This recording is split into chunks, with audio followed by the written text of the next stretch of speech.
Hermanos, para mí es un gozo y un privilegio estar de nuevo con ustedes. Yo creo que hace menos de un mes tuve esta bendición. Y aunque yo no estoy tan sumido en la tecnología como nuestro pastor, no va a haber slide, no va a haber nada. Primero porque la vez que lo hubo, él me estuvo ayudando. Así que sí vamos a, lógicamente, a usar la Biblia. Pero quiero que ustedes la usen físicamente, la que la tengan, si no yo lo voy a leer de todas maneras. Pero vamos a orar. Te agradecemos, Señor, porque estamos aquí. Tú nos has dado la bendición y el privilegio de venir a tu casa, Señor. Tenemos el deseo, tenemos las posibilidades y qué bueno es que podamos hacerlo en un mundo donde muchos no tienen estas posibilidades. Algunos son perseguidos, Señor, por ser tus hijos. Ayúdanos nosotros a aprovechar estas bendiciones para servirte mejor, Señor. En el nombre de Jesucristo oramos pidiéndote que tú nos ayudes para que tu palabra pueda ser predicada, Señor, y seas tú el que habla a través de mí. En el nombre de Jesucristo. Amén. Bueno, hoy nos toca hablar de un tema un poquito complicado, porque resulta que cuando hablamos acerca de los juramentos, eso es algo, diríamos yo, que está intrínseco muchas veces en nuestras propias culturas, ¿no? Y siempre estamos en estos pasajes donde Jesús dice, oísteis que fue dicho, después más yo os digo. O sea, está partiendo de algo que fue tradición y después estamos viendo a lo que realmente Jesús quiere que nosotros hagamos, ¿no? Las tradiciones pueden cambiar de un momento a otro. Las tradiciones pueden ser diferentes o pueden asumirse de una manera determinada. Por ejemplo, ahora mismo nosotros tenemos la tradición de reunirnos en familia en Thanksgiving. Están recomendando que no lo hagan para el COVID, ¿no? O sea, pero que simplemente lo haga o con su círculo más cerrado. Claro, no, imagínese usted que ahora usted vaya a su casa y toda la persona que vaya a comer, usted le quiere hacer una prueba, vaya, ¿no? Yo creo que no hay quien quiera ir a comer a su casa. Pero las tradiciones en un momento determinado pueden variar. Y de hecho, hay tradiciones que nosotros hemos tenido y que nuestros hijos no tienen. Y no significa eso que no sean buenas o que no se puedan hacer. Pero vamos a analizar específicamente el caso de cuando Jesús está refiriéndose a los juramentos, que es el caso. Vamos a buscar ahí en Mateo 5, 33 al 37 y nos vamos a poner en pie todos para leer este pasaje. Otro cambio es que, óigame, si vamos a leerlo en inglés, con el inglés chapurreado que yo hablo no van a entender nada, así que mejor lo leemos todo en español. Tengo algo más, gracias. Mateo 5, 33 al 37. Vamos a leerlo, tratar de leerlo todos al unísono. Mateo 5, 33 al 37, los que no, pues escuchen. Comenzamos. Además, habéis oído que fue dicho a los antiguos, no perjurarás, sino cumplirás al Señor tus juramentos. Pero yo os digo, no juréis en ninguna manera, ni por el cielo, porque es el trono de Dios, ni por la tierra, porque es el estrado de sus pies, ni por Jerusalén, porque es la ciudad del gran rey, ni por tu cabeza jurarás, porque no puedes hacer blanco o negro un solo cabello. Pero sea vuestro hablar sí, sí, no, no, porque lo que es más de esto, de mal procede. Pueden sentarse. Esto decíamos de los juramentos es un tema un poquito complicado porque vivimos en un mundo lleno de juramentos. Siempre recuerdo cuando yo era niño había un juramento que era casi sagrado. Me imagino que la cultura de ustedes igual. Cuando un muchacho, y éramos muchachos todos, le decía a usted, lo juro por mi madre, créame, que casi siempre estaba diciendo la mentira, pero algunos escudaban y enredados decían, lo juro por vinagre, para que pareciera que decía mi madre, pero no era eso. Entonces, lamentablemente no se puede creer mucho en los juramentos, porque son tristemente algo que la persona, sabiendo que está mintiendo, lo está diciendo. Pero vamos a hablar cuando el Señor dice al principio, no perjurarás. ¿Qué cosa es perjurar? Perjurar es, según la definición, cuando una persona que jura manifiesta, dice, enuncia o declara en falso testimonio. Eso es perjurar. Una persona que está mintiendo, incluso está bajo juramento. Después quiero analizar el caso de alguien que, o sea, algunos casos, algunos se mencionan en la Biblia y otros están en la vida real, de esas personas que juran, manifiestan y dicen y declaran, pero todo lo hacen en falso testimonio. Es un individuo que también incumple, quebranta o transgrede de manera maliciosa el juramento que se ha hecho. La gente ya no cree en que hay que jurar bajo la Biblia, ni que hay que hacer, no, le está diciendo la mentira de todas maneras. Eso es el juramento. Y el perjurio incluye tanto aquellos que juran en falso como los que quebrantan un juramento. En la Biblia vemos varios casos, ¿no? Por ejemplo, hubo un rey de Israel llamado Acab, que era de los más malos, que él quería en un momento determinado tener, vamos a decir, como una tierra de cultivo. Él tenía tierras, pero había al lado de su tierra, había un hombre llamado Nabot que tenía un huerto.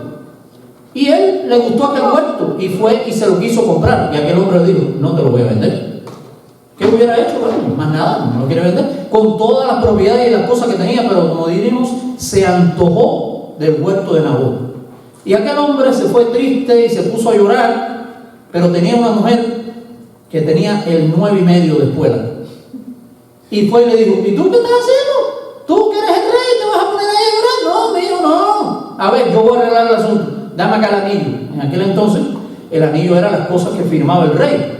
Y le dijo a los del lugar ahí donde vivían, óigame, ahora ustedes lleguen y pongan 2 hombres que den falso testimonio y que digan que este hombre está hablando cosas impropias contra Dios y contra el rey. Y aquellos gobernantes que debían haber hecho lo recto, le tenían miedo de saber.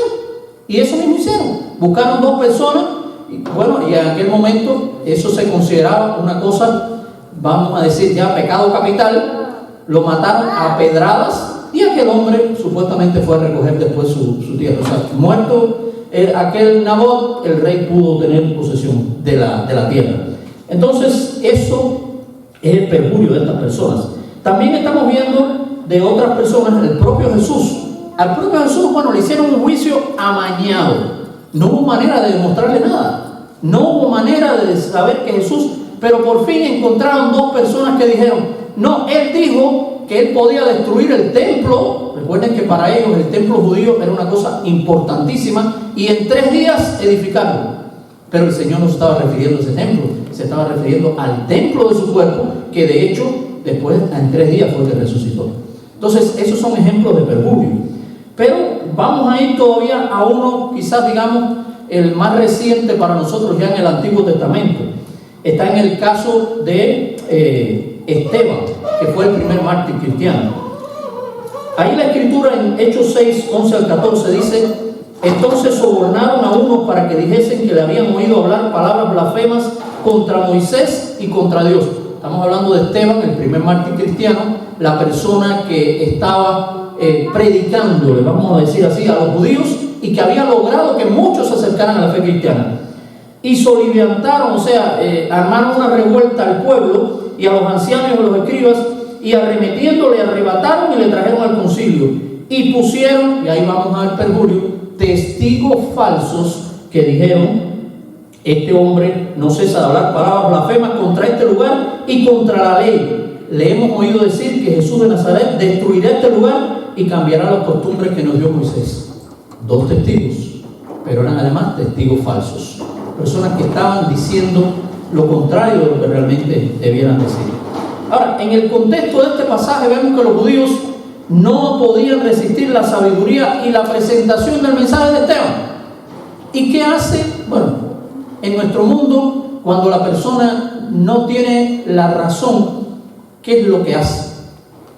Bueno, en una discusión, vamos a ponerlo así, en una discusión, ¿qué hace una persona cuando está discutiendo con alguien y se da cuenta de que no tiene la razón?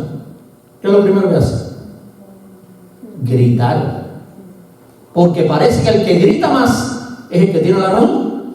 Usted pierde la tabla, usted dice, no, pues aquí las cosas, y empieza, y muchas veces con el grito viene la ofensa y viene todo lo demás. Y lamentablemente aquellos judíos, cuando dijeron, no le vamos a ganar a este hombre por las buenas, pues vamos a ganarle por las malas. Introducen entonces falsas acusaciones contra Esteban. Bueno, y pudiéramos preguntarnos, ¿y cómo sabemos nosotros que se hizo todo esto? Dice que revolvieron al pueblo, hablaron contra Esteban. Resulta que nada más y nada menos había alguien allí que dice a quien pusieron la ropa a sus pies. ¿Quién era? Saulo. Entonces Saulo, que después sería el apóstol Pablo. Esa persona estaba allí y estaba de acuerdo cuando decía que aquellas personas tenían como costumbre, cuando iban a apedrear a alguien, se quitaban las túnicas y todo y lo ponían, pero esa persona que estaba supuestamente cuidando las ropas estaba tan de acuerdo con ellos como todos los demás. Y precisamente es triste, pero la opinión pública puede ser moldeada. Vamos al caso. Las mismas multitudes que alababan a Jesús clamaron por su crucifixión. Esa misma gente que Cristo les había hecho milagros y que había sanado, en un momento determinado se les reviró y pidieron que se les fuera crucificado. Esa es la razón por la cual nunca deberíamos dejar que la opinión pública moldee la opinión o la visión y el enfoque de la iglesia. Saben que hace, yo creo que alrededor de un mes, se dio una situación en Cuba de una iglesia, mal llamada iglesia. En Cuba las iglesias no tienen acceso a los medios de comunicación, o sea, no hay nada como un canal cristiano, no hay nada como algo así. Cuando el gobierno quiere, en un momento determinado, da un espacio breve y ahí terminó todo. Pero la cuestión está en que pusieron de pronto una entrevista con una persona de una iglesia que básicamente es una iglesia para homosexuales, iglesia que se considera cristiana.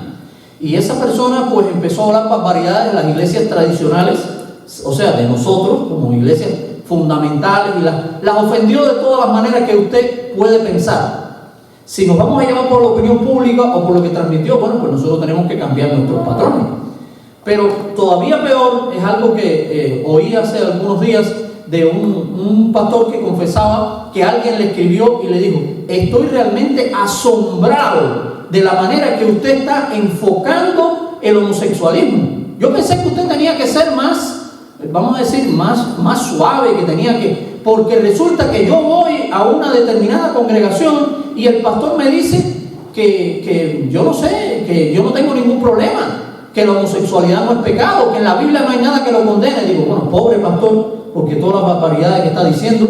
O sea, si usted se deja llevar y trata de ser monedita de oro, lo que significa que es caerle bien a todo el mundo, nunca lo va a lograr. Y en términos de la iglesia, mucho menos todavía. Tristemente, estoy recordando a alguien que aprobó todo este asunto del matrimonio homosexual y después fue a una iglesia a cantar como si hubiera hecho la gran cosa. O sea, aun cuando nosotros tenemos en un momento determinado que rebelarnos por cuestiones de principio a determinadas cosas, bueno, pues tenemos que hacerlo. Mi esposo y yo conocemos a alguien, fue la que nos hizo nuestros anillos de compromiso, como el tercero, porque ya yo he perdido como dos, como el tercero, y espero que sea el último. Esa persona tiene un gran problema porque su negocio es hacer joyas. Pero ahora, y cuando vienen dos personas del mismo sexo a que les haga joyas, yo no sé cómo ella se las ha arreglado para tratar, como decimos, de darle la curva, porque legalmente no lo puede hacer, lo está discriminando. Pero ella tiene la manera no concuerda con sus principios, ¿no? Entonces, qué importante es que nosotros no debamos jurar.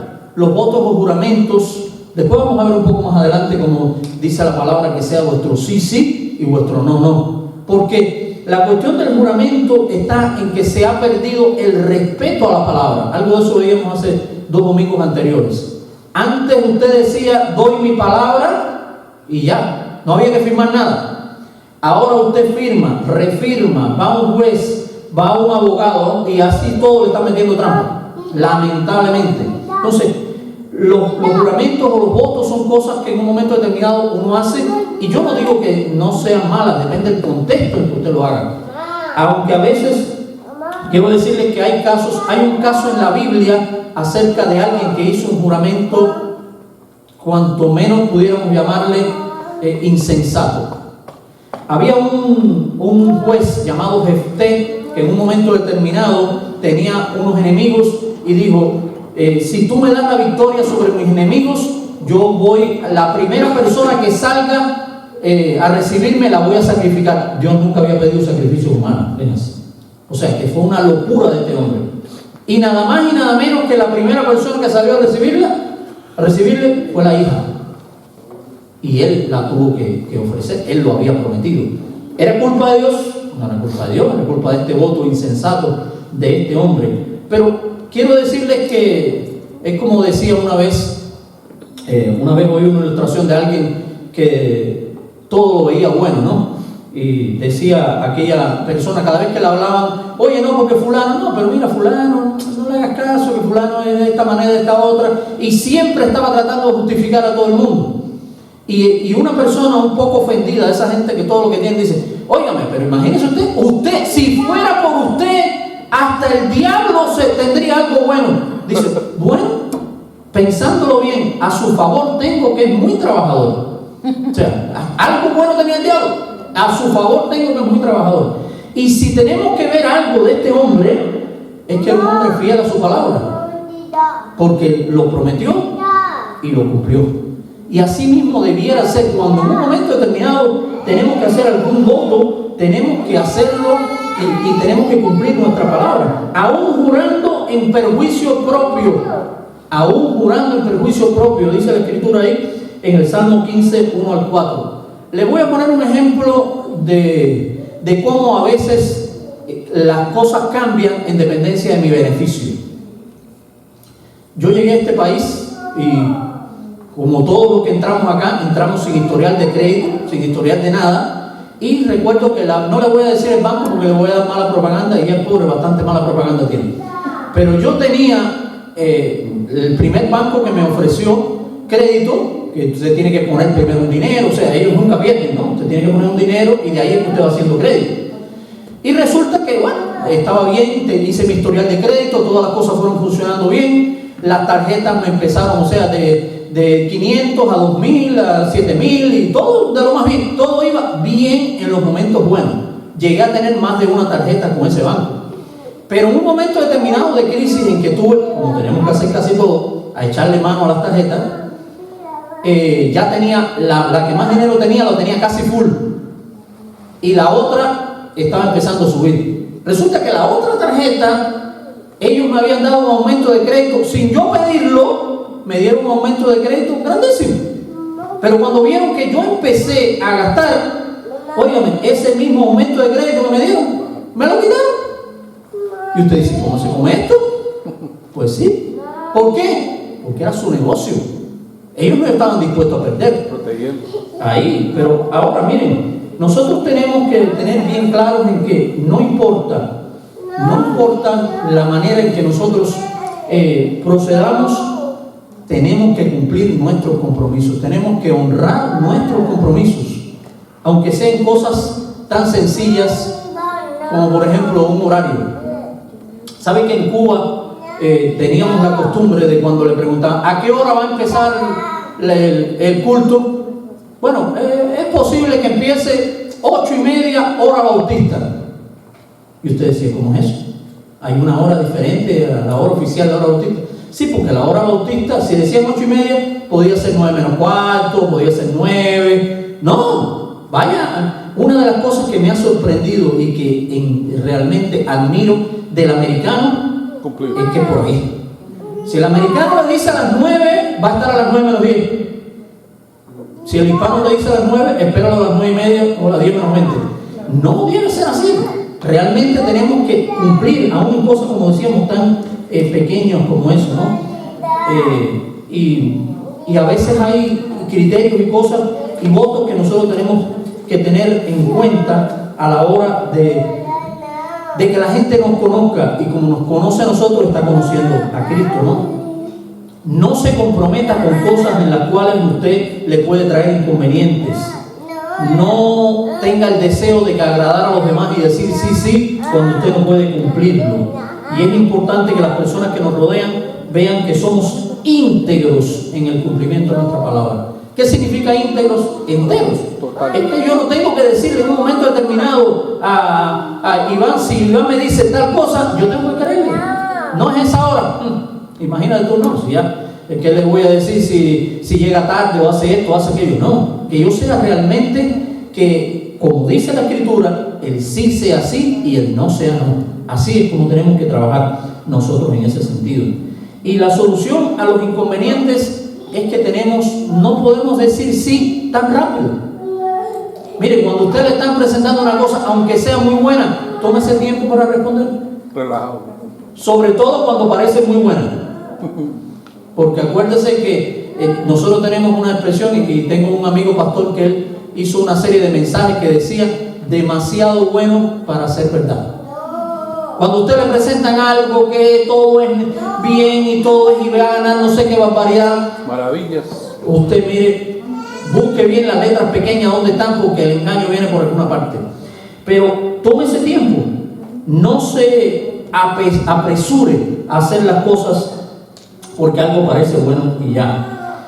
De hecho, fíjense, tengo el ejemplo clásico, está precisamente con un hombre que era conforme al corazón de Dios, pero alguien que se apuró en un momento determinado a decirle al rey que sí. Primera de Crónicas 17, 1 al 3. Estoy hablando de David y estoy hablando de Natán, que era el profeta. Ya el rey David tenía su casa, el rey David había establecido, tenía todo, pero dice ahí en Primera de Crónicas 17, 1 al 3, aconteció que cuando el rey ya habitaba en su casa, después que Jehová le había dado reposo de todos sus enemigos en derredor, dijo el rey al profeta Natán: mira ahora, yo habito en casa de cedro y el arca de Dios está entre cortinas. Y Natán dijo al rey: anda y haz todo lo que está en tu corazón, porque Jehová está contigo. Era el profeta, pero como decimos nosotros en buen hispano, metió la pata. ¿Quién eres tú? Aun cuando sea el rey, aun cuando sea algo bueno, usted puede estar dispuesto a hacer algo bueno, pero Dios le había dicho al profeta que no, el profeta dijo simplemente: dale, si eso está en tu corazón, dale. El pasaje más adelante después dice que precisamente esa misma noche vino palabra de Dios al profeta y le dijo: dile a David que no va a ser él el que va a edificar la casa, no, va a ser su hijo. David tuvo una reacción tremenda, asombrosa. Si en un momento determinado tú tienes un deseo y Dios te dice: no eres tú, va a ser otra persona, ¿cómo hubiéramos reaccionado nosotros? Bueno, pero si la idea fue mía, pero si, ¿por qué? Y ahí empezamos a discutir con Dios, pero no fue eso. Realmente David lo que dio gracias a Dios, pero a lo que vamos es que ahí el profeta lamentablemente se equivocó.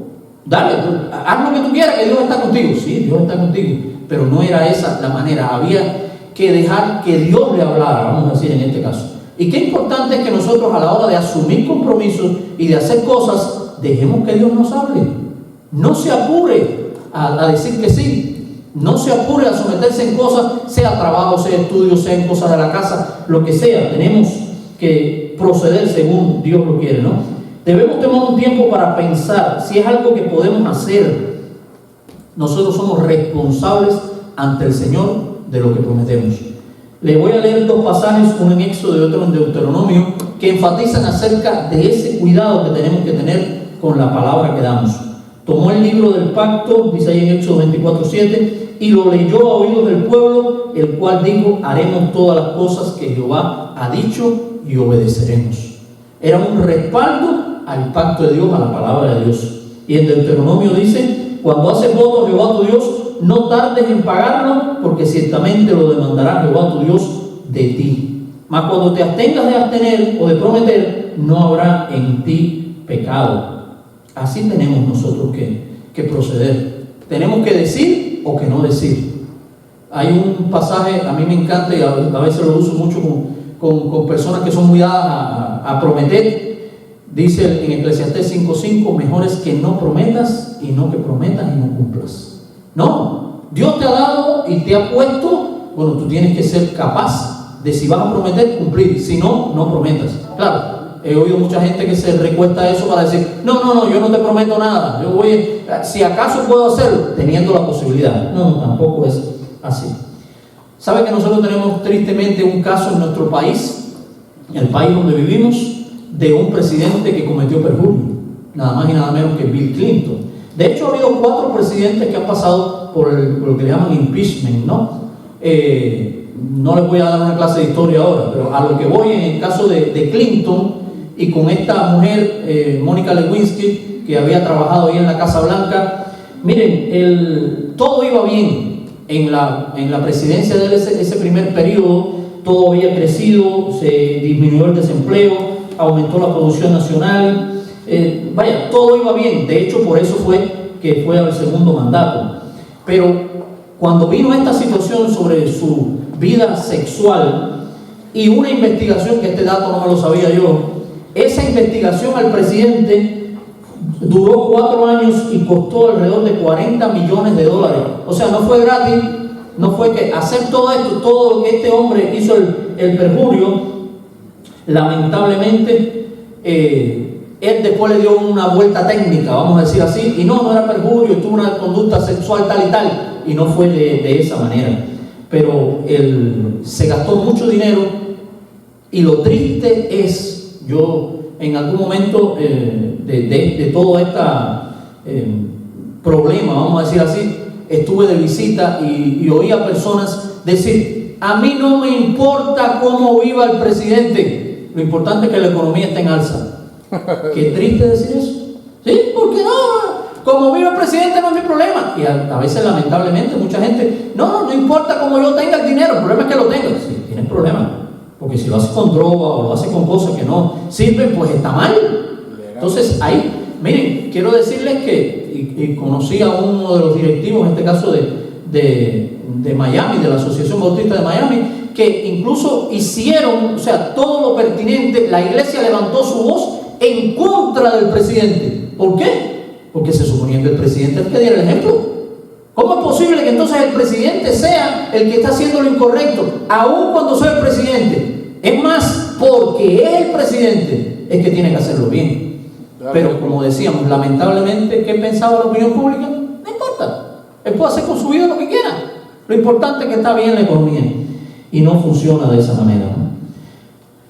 Hay algunas razones por las cuales nosotros no cumplimos nuestras promesas o nuestros votos, o como usted lo quiera llamar. Primero, el miedo al conflicto. Preferimos no pelear cuando se avecina la tormenta. Si viene algo y nos dice, bueno, pues hay que hacerlo, bueno, pues lo hago. Yo tengo un compañero de trabajo al que muchas veces tengo que decirle: no puedes hacer todo lo que te diga el jefe. Parece eso rebelión, pero no lo es. Le digo: si te vas a guiar por todo lo que él te dice, no te alcanzan las 8 horas de trabajo, vas a tener que trabajar 10, porque no te da. Haz esto. Le digo, mi experiencia personal, sin faltarle el respeto, cuando me dice hay que hacer, le digo: mire, la lista no da con el billete. No funciona, no lo puedo hacer. Para decirle que lo hice y después no lo hice, y que usted me ponga un warning o lo que sea, le estoy diciendo desde ahora que no se puede. Entonces, el miedo al conflicto lleva a muchas personas a decir: bueno, no, mejor que pase, vamos a esperar que pase la tormenta. Pero eso está en juego, nuestra identidad como cristianos. También la falta de humildad. Algunas personas no cumplen su palabra por falta de humildad, porque, por ejemplo, le dicen: ¿usted puede hacer esto? Pues, ¿cómo no? Y usted no tiene ni la remota idea de qué es lo que le están pidiendo. Pero usted no puede decir que no, porque eso suena como a fracasado, eso suena como que una persona no puede. Y lo único que está sonando ahí es su orgullo. Es mejor decir: no sé, pero puedo aprender. Ya mejor. Enséñeme, exacto. Enséñeme o muéstreme a alguien que me pueda enseñar. Que me indique, claro. Otra cosa es la despreocupación. Cuando no le damos suficiente importancia a nuestros compromisos. No importa. Pero hice este compromiso con fulano. No importa. Fulano no se va a poner molesto por eso. No. El problema es que cuando usted está haciendo un compromiso, usted está haciendo un compromiso primero con Dios y después con la persona. Porque usted no se puede desvincular de su cristianismo. Nunca. Usted tiene que vivir realmente su cristianismo. Ahora, había oído esta ilustración, pero no sabía que era cierta. O sea, lo había oído como ilustración, pero realmente ocurrió. Hubo un rey en el siglo XVIII, el rey Federico II de Prusia, que dice que visitó una prisión en Berlín. Y cuando estaba visitando la prisión, encontró a todos los reclusos todo el mundo, como pasa en todos los tribunales, todo el mundo es inocente, ¿no? Y ahí estaban presos todos. Y le estaban tratando de hacer un cuento al rey de que todo el mundo era inocente. No, a mí lo que me hicieron fue por esto, fue una injusticia, fue aquello, fue lo otro. Y el rey estaba oyendo todas las historias aquellas. Pero le sorprendió que de pronto, allí en la esquina, había una persona tranquila, sin hacer nada, calladito. Y el rey fue directo a aquel hombre y le preguntó, ¿por qué estaba en prisión? El hombre le dijo, robo a mano armada. No dijo más nada, no se excusó. Todos los otros, no, yo soy inocente, me hicieron esto. No, robo a mano armada. Sincero. El rey le volvió a preguntar, ¿usted fue culpable? Y aquel hombre le dijo, sí, señor. Él no se intentó excusarse por su mano. Entonces el rey dio una orden al guardia. Le dijo, libere a este hombre, pero libéralo ya. No quiero que eche a perder a todos estos inocentes. Todos los demás eran inocentes. El único culpable era él. No, déjalo, mejor que se vaya para que todos estos inocentes no se contaminen. No, el único culpable. Mire, es mejor cuando nosotros vamos realmente y procedemos con la verdad. Porque como estamos viendo en estos últimos tiempos en la escuela dominical, una mentira va tras otra y otra y otra. Dicen en un refrán popular que más fácil se coge a un mentiroso que a un cojo. De alguna manera usted va a tomarlo en la mentira. Y no es así. Usted tiene que ser fiel al Señor. Y qué bueno es que nosotros busquemos realmente el que Dios nos ayude a que sea nuestro sí, sí y nuestro no, no. Aun cuando decíamos, aun cuando en un momento determinado las cosas cambien para bien o para mal. Y yo creo que casi que empezando aquí el tiempo que yo llevo asistiendo a esta iglesia, les conté la ilustración de aquel hombre, de aquel cazador que fue a... tenía necesidad, tenía hambre y tenía que cazar, pero le dijo que de todo lo que le diera, si él iba a cazar 2 venados, si podía cazar 2 venados, uno era para la Virgen y otro era para él. Y allí llegó, ¡pa! Y disparó uno y aparentemente lo tumbó, y llegó otro, ¡pa! Y cuando llegó fue el que estaba muerto, pero de pronto uno que estaba todavía vivo, lo que estaba herido, se le fue. Y aquel hombre, sin pensarlo 2 veces, dijo, mira cómo corre el venado de la Virgen. El que se fue de la Virgen, no era de él. Entonces, nosotros no podemos jurar en perjuicio, aunque sea en perjuicio nuestro, no importa. Si usted prometió, es que la vida cristiana no es una subasta. ¿Qué cosa es una subasta? Cuando usted llega y ofrece, y al que más ofrece se lo lleva. Pero ahora, si yo llego con Tavera a un acuerdo de decirle, mire, esto es por $500, y ahora viene Iván y me dice, no, pero yo te doy 600, y ya yo quedé con Tavera en que era por 500, lo tengo que dejar en 500. ¿No? Aunque este me ofreció más. Así piensa el mundo. El mundo piensa de otra manera diferente. Pero usted va a buscar diciendo, ¿qué importa? Ya después, ya que él resuelva como pueda. Pero es que el mundo no funciona por la manera que nosotros tenemos que proceder. Es diferente a cómo procede el mundo. Terminamos con la recomendación de Jesús. Sea vuestro hablar sí, sí, no, no. Porque lo que es más de esto, de mal procede. Hermanos, qué bueno que nos conozcan como personas fieles a nuestra palabra, a nuestros principios, a nuestros valores, aunque nos cueste reconocimiento, aunque nos cueste tiempo, aunque nos cueste dinero. Cuando nos llaman cristianos es por ser seguidores de Cristo, no simpatizantes ni conocidos. Nosotros somos cristianos, es seguidor, es discípulo, es la persona. Recuerden que a Cristo lo siguieron multitudes, pero muchas de esas multitudes, hubo una en la cual el Señor alimentó a una multitud tremenda, y después el Señor se fue y las multitudes lo estaban siguiendo. Y el Señor le dijo, ustedes no me están siguiendo a mí porque creen en lo que yo les estoy diciendo. Me siguieron porque se llenaron la barriga. Versión Pablo de los Santos. Ahí es lo que está. No me siguieron porque ustedes se interesan tanto en el mensaje del Evangelio.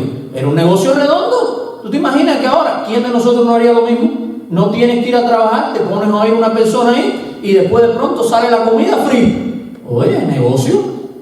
Así mismo estaba reaccionando la gente. No. Pero Cristo le dijo, trabajad por la comida, no la comida que perece, sino la que a vida eterna permanece.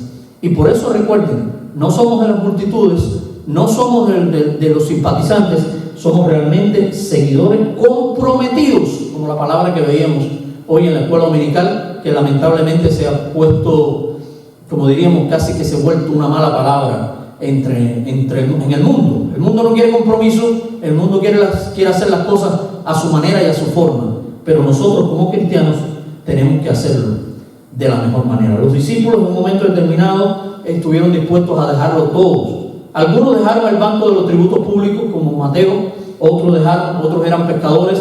Dice algunos que dejando las redes y a su padre le siguieron. Y tendríamos que preguntarnos nosotros, ¿qué estamos dispuestos a dejar por Cristo? ¿Qué nos toca? Puede ser que te duela, puede ser que no te guste, puede ser que tú digas, bueno, es algo que no le hace daño a nadie, pero sí te está haciendo daño a ti o a tu vida espiritual. Sea vuestro sí, sí, vuestro no, no, no. Hagamos eso y el Señor nos bendiga.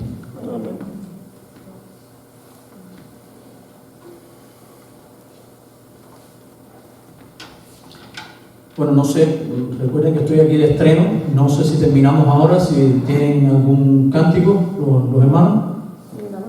¿Nada? Ok, terminamos entonces en oración. Puestos en pie, por favor.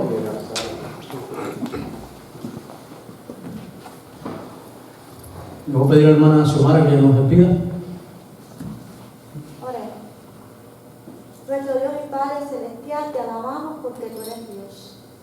Te damos las gracias porque nos diste, Señor, la oportunidad de llegar hasta tu casa para adorarte, Señor, para bendecirte. Gracias por la palabra escuchada. Permite, Señor, que tú la guardes en nuestro corazón y la pongamos en práctica, Padre. Que seamos reflejos de tu carácter, Padre. Que podamos ser seguidores tuyos y que nuestra palabra tenga valor, Padre. Aún cuando no tengamos que jurar, porque nuestra palabra sea sí o sea no. Gracias por la presencia de cada uno de nosotros. Te suplicamos que tú bendigas al pastor y a su esposa, que ellos puedan disfrutar este día, Señor, como lo merecen. Y también te suplicamos que nos acompañes a cada uno de nosotros, a nuestro hogar, con tu paz y con tu amor. Por Jesús nuestro Señor. Amén. Amén.